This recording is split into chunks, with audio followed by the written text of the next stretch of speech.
नमस्कार। मैं हूं आलोक यात्री और आप देख रहे हैं अपना पसंदीदा प्रोग्राम इंडिया डेली का खास शो शैतान। आज के संडे स्पेशल शो में हम करेंगे ऐसे सीरियल किलर की बात जिसकी हैवानियत से बिहार ही नहीं पूरा हिंदुस्तान खाता था खौफ। पुलिस में साइको किलर के नाम से था बदनाम। आइए देखते हैं अविनाश श्रीवास्तव के जुर्म की दास्तान।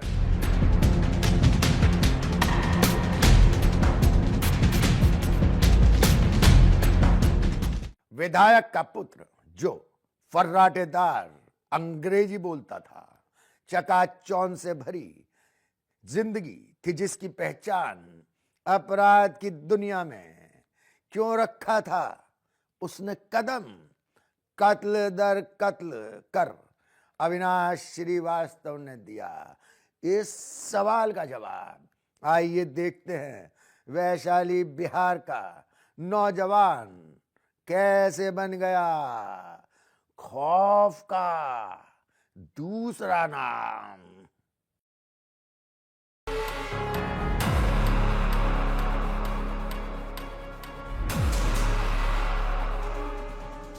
वो लैपटॉप के साथ चलता था।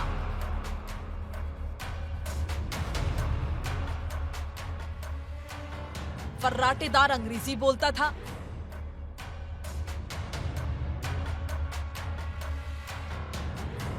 कॉर्पोरेट दुनिया ही पहचान थी।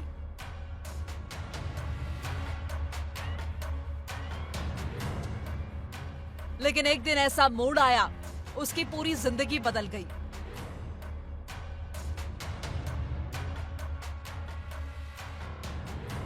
प्रोफेशनल्स की दुनिया छोड़ उसने मारी अपराध की दुनिया में एंट्री।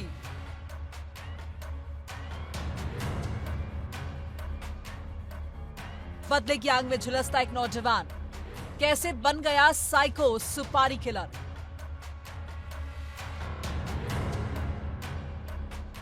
साल 2002 की बात है।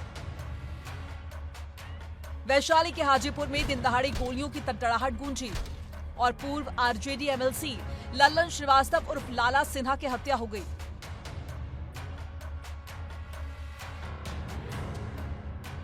यह सिर्फ एक सियासी आपराधिक वारदात नहीं थी, बल्कि उस गोली के साथ एक बेटे की पूरी दुनिया ढह गई थी।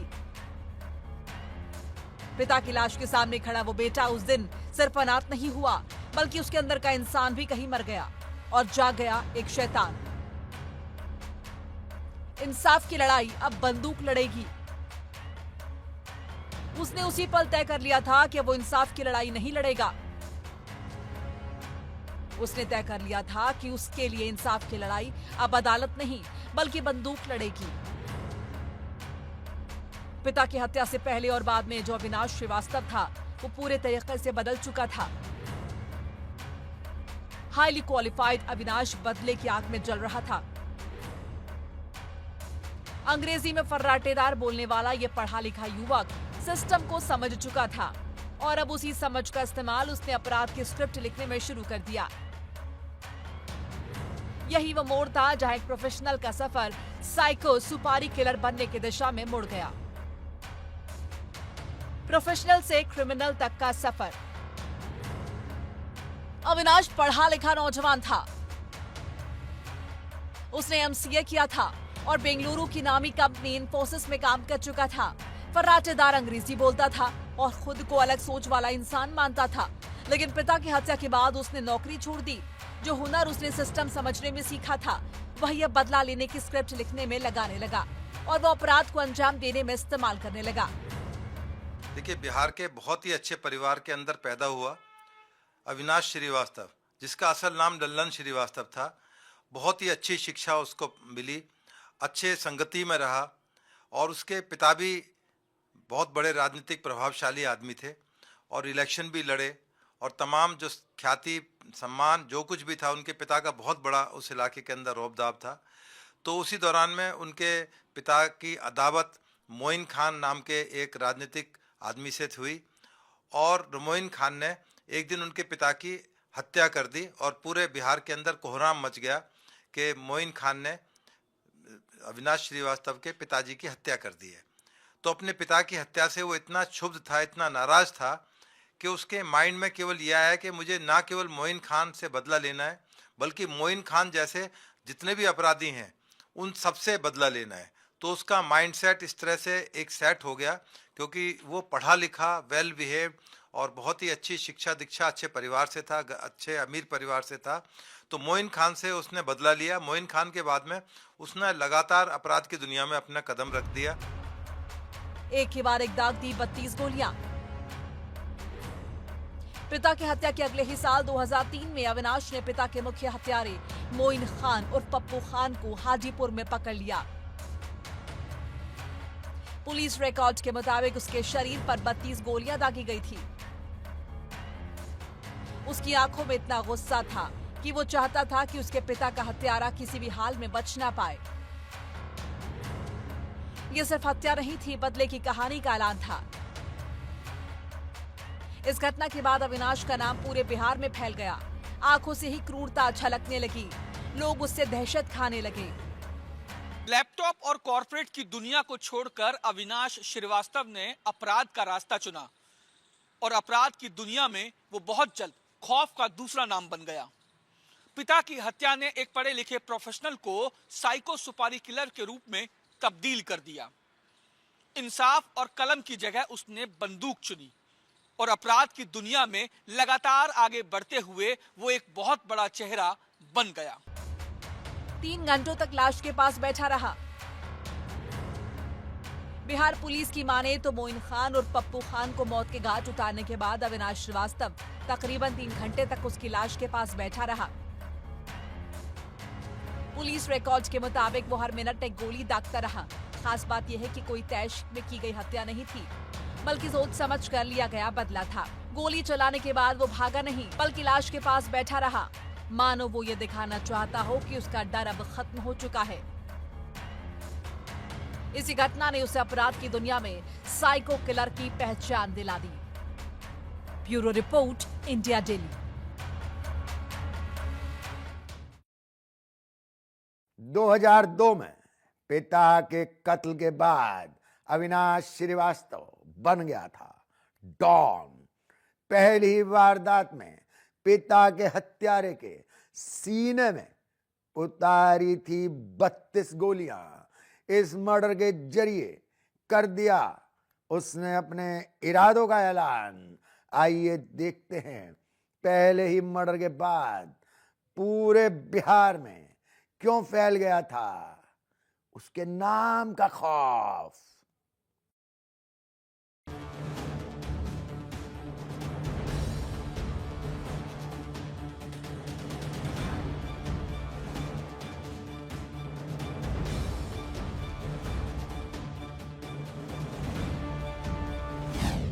साइको किलर ने रख दिया था अपराध की दुनिया में कदम।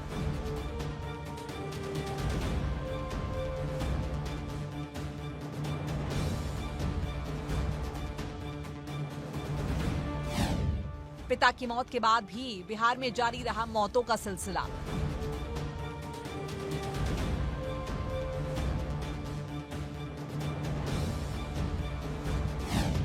एक के बाद एक 20 लोगों को उतारा मौत के घाट। अब भी उसकी हिट सूची में है कई नाम।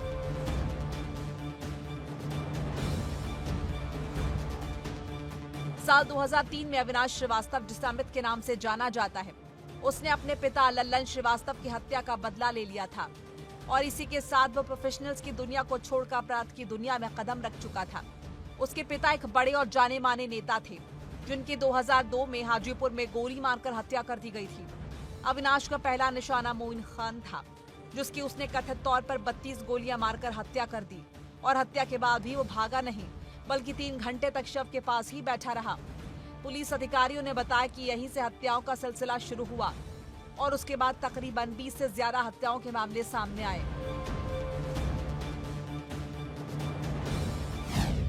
सामान्य अपराधी नहीं रहा अविनाश।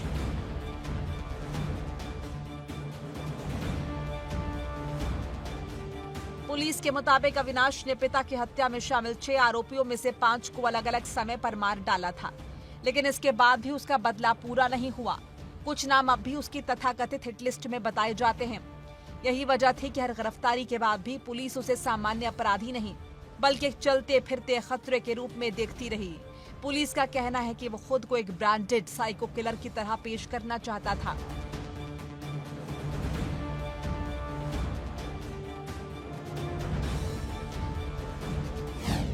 सुपारी किलिंग की दुनिया में एंट्री।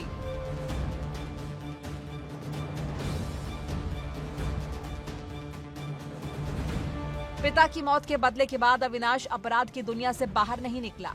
वो चाहता तो निकल सकता था, लेकिन उसने ऐसा किया नहीं, बल्कि उसी में गहराई तक उतरता गया। धीरे धीरे सुपारी लेकर हत्याएं करने लगा। पटना, वैशाली, आसपास के जिलों में उसका नेटवर्क फैलने लगा। जो लोग हत्या करवाना चाहते थे वो सीधे उससे नहीं बल्कि एजेंट्स के जरिए अविनाश तक पहुंचने लगे।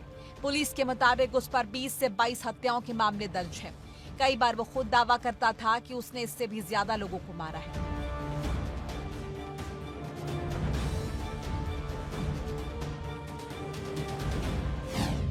बदले से सुपारी किलिंग तक।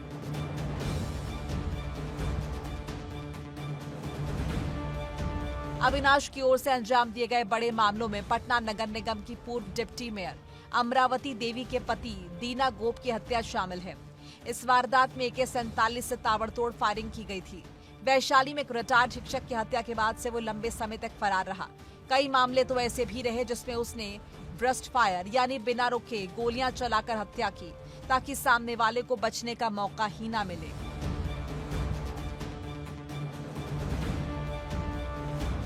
पूरे बिहार में उसने मर्डर किए।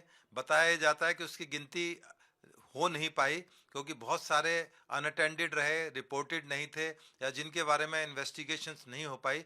बताया जाता है कि लगभग 42 मर्डर्स उसने किए थे। हालांकि जो पुलिस की इन्वेस्टिगेशंस में आया वो 42 के 42 नहीं आ पाए। कुछ लोग रिपोर्टेड नहीं थे या डेड बॉडीज नहीं मिल पाई, कनेक्ट नहीं हो पाए, परंतु उसके बारे में बताया जाता है कि लगभग 42 सीरियल किलर्स का वो अभियुक्त रहा है। गूगल पर सर्च वाला बयान।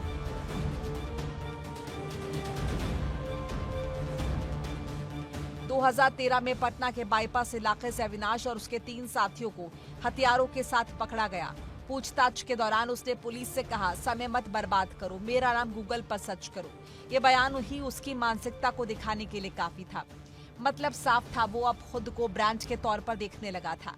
उसका यह हैरत अंगेज बयान सुनने के बाद बिहार पुलिस ने जब उसकी क्राइम हिस्ट्री खंगाली तो परत दर परत खौफनाक सच सामने आने लगा।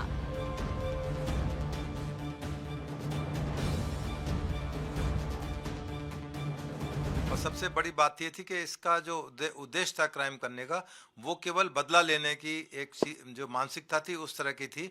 ना ही इसको कोई एक्सटॉर्शन या कोई इस तरह का कोई इसके ऊपर मामला बना।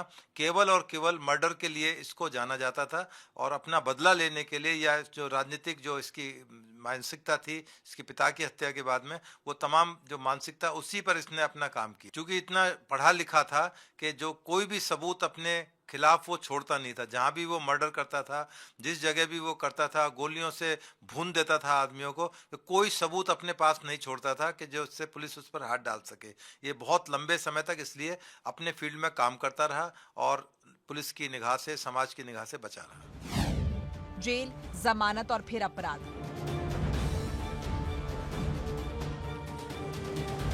साल 2016 तक वो बिहार के अपराध जगत में अच्छा खासा नाम बन चुका था। उसके नाम से ही अब बिहार के लोगों में दहशत देखी जाने लगी।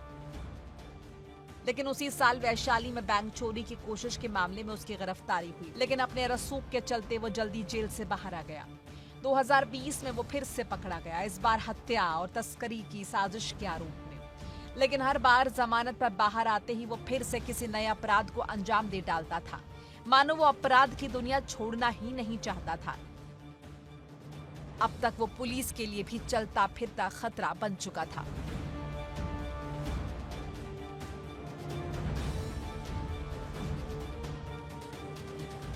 पिता की हत्या का बदला लेने के लिए अविनाश श्रीवास्तव बिहार का कब सबसे खौफनाक साइको सुपारी किलर बन गया, ये शायद खुद अविनाश श्रीवास्तव को भी पता नहीं चला। 20 से ज्यादा हत्याएं, सुपारी किलिंग का नेटवर्क और उसकी हिट लिस्ट आज भी चर्चा में है। सवाल एक ही है कि क्या यह सिलसिला अब थम गया है?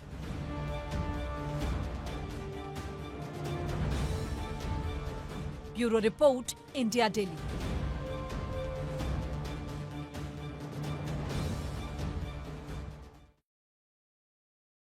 पहले ही मर्डर में अविनाश के इरादों की मिल गई थी झलक। मर्डर के बाद वह नहीं हुआ था फरार, 3 घंटे बैठा रहा लाश के पास। यह थी उसके हौसले की मिसाल। पहले ही मर्डर से मिल गया साइको किलर का खिताब। आइए देखते हैं पिता के बाकी हत्यारों का क्या हुआ अंजाम। वो एक अपराध के बाद दूसरे को देता था अंजाम। जेल के अंदर भी देखता था अपराध के ही सपने। बिहार का अपराध इतिहास में बना डरावनी मिसाल। वो अपने ही गुनाहों पर लिखना चाहता है किताब। अब सलाखों के पीछे काट रहा गुनाहों की सजा। अमित उर्फ अविनाश श्रीवास्तव उर्फ साइको सुपारी किलर। धीरे धीरे उसकी पहचान एक असाधारण निशानेबाजी कौशल वाले हत्यारे के रूप में हो चुकी थी, जो बेरहमी से हत्या करता था। वो अपने शिकार के शरीर में ढेर सारी गोलियां दाग देता था। इसी वजह से उसे साइको किलर बुलाया जाने लगा था।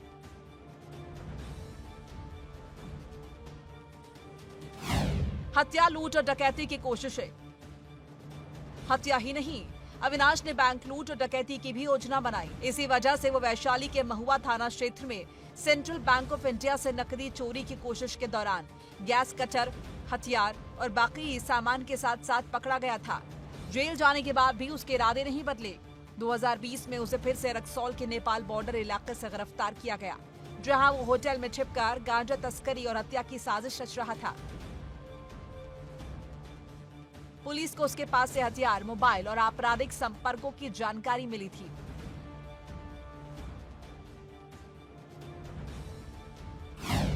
गिरफ्तारी हुई, बड़ी वारदात चली।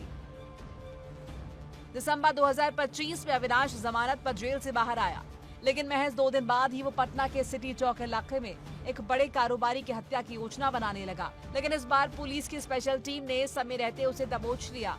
उसके पास से हथियार और कारतूस बरामद हुए, जबकि उसके साथी भागने में सफल रहे। पुलिस मानती है कि अगर यह गिरफ्तारी नहीं होती तो पटना एक सनसनीखेज हत्या का गवाह बन जाता। हाल ही में मिली थी जमानत। साइको किलर की गिरफ्तारी की पुष्टि करते हुए पटना सिटी के डीएसपी 2 डॉक्टर गौरव कुमार ने बताया कि पुलिस को सूचना मिली थी कि वो पटना में अपने गिरोह के सदस्यों के साथ एक प्रमुख व्यवसायी की हत्या की साजिश कर रहा है, जिसके बाद प्लान बनाकर उसे धर दबोचा और गिरफ्तार किया गया। उन्होंने आगे कहा कि मैंने खुद श्रीवास्तव को गिरफ्तार करने वाली विशेष टीम का नेतृत्व किया था। श्रीवास्तव हाल ही में पटना की बेऊर जेल में लंबी सजा काटने के बाद भागलपुर जेल से जमानत पर रिहा हुआ था। मोइन खान से रिलेटेड जितने भी लोग थे उसकी इसने लिस्ट बनाई कि मोइन खान से जो भी लोग हैं उनको पहले निपटाना है, और फिर इस तरह से जो उसको लगता था कि ये समाज के लिए कलंक हैं या समाज के लिए बुराई हैं, उन सबको इसने धीरे धीरे अपना टारगेट बनाया, लिस्ट बनाकर उनको हिट करना शुरू किया, और एक बहुत लंबी फहरिस्त बढ़ती चली। बॉलीवुड फिल्मों तक दिखा उसका असर। अविनाश की अपराध शैली अलग थी। ताबड़तोड़ फायरिंग, तेज प्लानिंग और तुरंत फरार हो जाना। वो बिहार से बाहर जाकर भी अपराध करता और फिर लौट आता था। उसकी कहानी इतनी चर्चित हुई कि बॉलीवुड फिल्मों तक में उसका असर दिखने लगा था। एक पिता की हत्या से शुरू हुई ये कहानी संगठित अपराध तक पहुंच गई, लेकिन आज एक खूंखार अपराधी सलाखों के पीछे है। देखिए, अविनाश श्रीवास्तव का जहाँ तक गिरफ्तारी का संबंध है, बहुत समय से इसके कुछ दुश्मन समाज के आसपास के लोग खड़े हो गए थे, जो बार बार पुलिस को इंडिकेट कर रहे थे कि लगातार जो सीरियल किलिंग्स हो रही हैं उसके लिए अविनाश श्रीवास्तव जिम्मेदार है। इसलिए पुलिस उसके ऊपर लगातार कॉन्स्टेंटली बात करने लगी। तमाम एक्टिविटीज उसकी स्कैनर पर रखी गई, तमाम सबूत उसके खिलाफ इकट्ठे किए गए। तो जो उसका लास्ट जो टारगेट था, उसके बाद में पुलिस ने उसके ऊपर हाथ डाल दिया, क्योंकि राजनीतिक लोग भी चाहते थे किसी भी तरह से इसका अंत हो और ये जेल के अंदर जाए। लिखना चाहता है अपने गुनाहों की किताब। अविनाश की खास पहचान थी, वो वारदात के वक्त नीले कपड़े पहनता था, इंग्लिश में फर्राटेदार तरीके से बोलता था और खुद को आईटी प्रोफेशनल बताता था। वो दावा करता था कि जेल से बाहर आकर किताब लिखेगा। पढ़ा लिखा होने के बावजूद उसकी क्रूरता ने पूरे बिहार में दहशत फैलाई। उसकी कहानी बदले की भावना से शुरू होकर संगठित अपराध तक पहुंची। अविनाश श्रीवास्तव का नाम बिहार के अपराध इतिहास में एक डरावनी मिसाल बन चुका है। एक क्राइम के बाद दूसरा क्राइम, एक हत्या के बाद दूसरी हत्या, यहां तक कि जेल के अंदर बैठकर भी हत्या की साजिश रचना। अमित उर्फ अविनाश श्रीवास्तव, जिसे बिहार का सुपर साइको किलर के नाम से भी जाना जाता है, जमानत पर बाहर आने के बावजूद एक और हत्या की तैयारी शुरू कर दी। लेकिन पुलिस ने वक्त रहते ही अविनाश श्रीवास्तव को गिरफ्तार कर एक बड़ी वारदात होने से पहले ही उसे टाल दिया। अपने ही गुनाहों की कहानी लिखने वाला ये साइको किलर फिलहाल सलाखों के पीछे है। इस हाई प्रोफाइल साइको किलर के जुर्म की फेहरिस्त खुद ही देती है कुछ सवालों के जवाब। हमारे आज के इस खास शो में बस इतना ही। अगली मुलाकात तक आप रहिए सावधान, क्योंकि आसपास कहीं भी हो सकता है शैतान।